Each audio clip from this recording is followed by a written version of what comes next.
This pizza man is about to get his chest blown by a bomb. His name is Wells, a 46-year-old man who had worked at the shop for years. Wells was known as polite, mild-mannered, and harmless. He had no idea this delivery would be his last. On a quiet August afternoon in 2003, the city of Erie, Pennsylvania, was about to witness one of the strangest and most disturbing crimes in American history. It began with a simple phone call to a local pizza shop. The order seemed ordinary: 2 pies to be delivered to a remote transmission tower at the edge of town. The unlucky driver assigned to the job was Brian Wells. When Wells arrived at the secluded dirt road, he was ambushed. A group of conspirators, eccentric, dangerous, and desperate for money, strapped a metal collar around his neck. Attached to it was a live bomb, locked in place with 4 keyholes. They shoved a shotgun disguised as a cane into his hands and gave him a set of instructions. His mission: rob a bank, bring back the money, and complete a scavenger hunt that would supposedly defuse the device. Shaken but eerily calm, Wells drove to a PNC Bank in Erie. Surveillance footage later showed him entering the lobby, cane gun in hand, carrying a note that demanded $250,000. The tellers, terrified, filled a bag with what they had, just $8,702. Wells left quietly, got into his car, and drove off. But his getaway didn't last. This is the police! We have you surrounded! Wells pleaded with them. "I'm not lying. The bomb will go off." Officers handcuffed him and waited for the bomb squad. Television cameras arrived. The city held its breath. Then, with no warning, the collar device began to beep. Officers scrambled for cover. Moments later, the bomb detonated, blowing a hole in Wells's chest as he sat helpless on the pavement.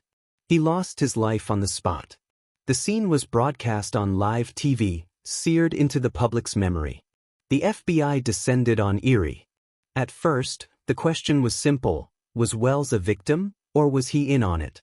The instructions found in his car painted a bizarre picture: pages of hand-drawn maps, puzzles, and clues leading to keys that were supposed to unlock the collar. But the path was impossible to complete in the time given. It was never meant to save him. It was a cruel illusion. As the years passed, investigators uncovered a tangled web of conspirators. At the center was Marjorie Diehl-Armstrong, a brilliant but unstable woman with a long history of violence. She wanted money to pay a hitman to kill her father, hoping to inherit his fortune. Her accomplice, Kenneth Barnes, was a drug dealer looking for cash. And then there was Bill Rothstein, a handyman with a dark secret and a fascination with elaborate schemes. Together, they designed the collar bomb and set the plan in motion. As Wells drove to a secluded area near the TV tower, following the instructions he had been given, believing the plan was meant to be controlled and that the collar around his neck was a harmless prop. But when he arrived, the truth became horrifyingly clear. The other conspirators, led by Marjorie Diehl-Armstrong, had changed their minds.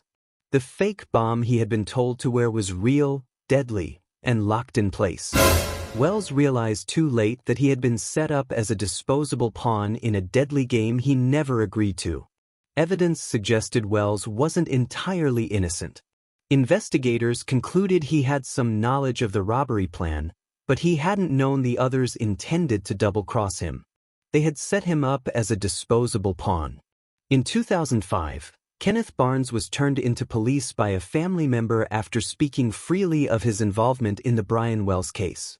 Once in custody, Barnes cooperated with police and, like Rothstein, claimed that Marjorie Diehl-Armstrong was the mastermind behind the whole operation. Furthermore, with help from Barnes, authorities soon came to realize that Brian Wells wasn't an innocent pizza delivery guy who simply got unlucky. In fact, Barnes told authorities that Wells was in on the plot from the beginning. Brian Wells' family was shocked by the announcement. To this day, they maintain that he was an unwitting victim in a bizarre chain of events. The family says that the authorities bungled the investigation of the pizza bomber case from the beginning. They also believe the co-conspirators simply lied about Wells' involvement as a cover story. The trials dragged on for years. Diehl-Armstrong was convicted in 2010 and sentenced to life in prison, where she died in 2017. Barnes struck a plea deal and received decades in prison. Rothstein died before facing charges, taking many secrets to his grave. If you found this video interesting and want to stay updated on more true crime stories, hit that subscribe button and ring the bell so you never miss an episode. Drop a comment below with your thoughts on this case. We'd love to hear your take. Until next time, stay safe and keep unraveling the mysteries with us.